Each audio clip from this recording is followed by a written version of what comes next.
श्री स्वामी समर्थ मैत्रिणींनो, तुमचं माझ्या ज्योत्स्नास कुकिंग या यूट्यूब चॅनल खूप खूप स्वागत आहेत. कशा आहात तुम्ही सर्वजणी? कसाल तुमचं नक्की सांगा बरं का.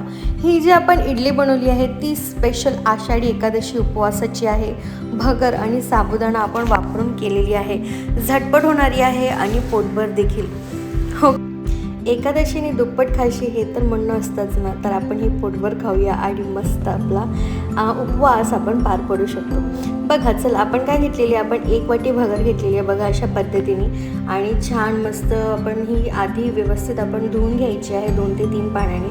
आणि त्याच्यानंतर आपण हिला थोडं असं भिजू ठेवणार आहोत, हो की नाही. त्याच्यानंतर आपण घेतलेलं आहे त्याच्या थोडं कमी असं साबुदाणा, 1 वाटी अर्धी वाटीच्या पण कमी, आणि त्याला पण आपण थोडंसं भिजवलेलं आहे बघितलंच. आणि आपण हे थोड्या वेळ ठेवूया. जर तुम्हाला 11 वाजता इडली करायची, आपण 7 वाजता हे भिजवून ठेवलेले आहे बघा अशा पद्धतीने. आणि त्याच्यानंतर जेव्हा आपल्याला इडली करायची आहे थोड्या वेळ अगोदर आपण काय करूया, ती भगर घेऊया, त्यातलं सर्व पाणी काढून घेऊया बघा अशा पद्धतीने.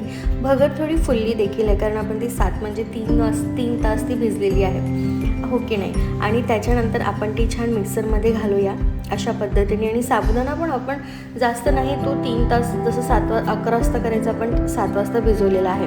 त्याच्यानंतर आपण ते छान मिश्रण आपण बारीक असं, इडली करायची आहे थोडं आपण रवाळ ठेवू शकतो असं करायचं. आणि ते छान आपण मिक्सरमधून काढून घेणार आहोत, फाईन ग्राइंड करून घेणार आहोत व्यवस्थित. आणि मैत्रिणींनो, खूप हेल्दी रेसिपी आहे. तुम्हाला शुगरचा त्रास असेल तर आपण साबुदाणा तर जास्त म्हणजे मोस्टली ऑप्शन साबुदाणाच असतं. सो आपण ही करून म्हणजे थोडा आपण साबुदाणा कमी वापरू शकतो. साबुदाणा खिचडी पूर्ण खाल्ली तर शुगर स्पाइक होणार असतं, आपण हे करू शकतो. सो अशा पद्धतीने आपण घातलेलं आहे त्याच्यामध्ये. त्याला मस्त आपण छान एक फाईन पेस्ट करून घेऊया बघा अशा पद्धतीने. आणि त्यानंतर आपण हे एका भांड्यामध्ये काढून घेऊया. भांड्यामध्ये काढून घेतलं की आणखी आपल्याला हे ना थोडा वेळ आणखी ठेवायचं आहे.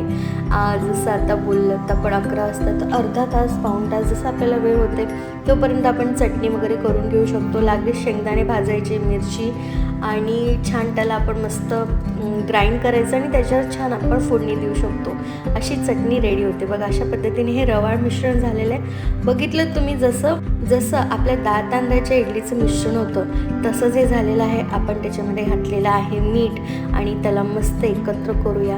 आणि थोडं दही पण घातलेलं आहे, म्हणजे थोडी कशी चव पण येईल बघा मित्रांनो. आहे की नाही, झटपट रेसिपी आहे आणि पटकन होणारी आहे. बस आपल्याला थोडीशी पूर्वतयारी एक्स्ट्रा आहे.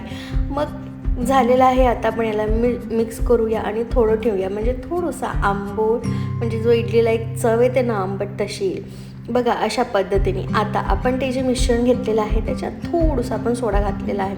मैत्रिणींनो, तुम्हाला सोडा नसेल आवडत तर नाही घातला तरी चालेल, पण घातलेला आहे अशा पद्धतीने. मग आता आपण इडली पात्र घेतलेलं आहे, त्याला आपण छान तेलाने ग्रीस करून घेतलेलं आहे. त्याच्यात 1 चमचाभर आपण इडलीचं रवण घातलेलं आहे. भगर आणि साबुदाणाचंच आहे बरं का.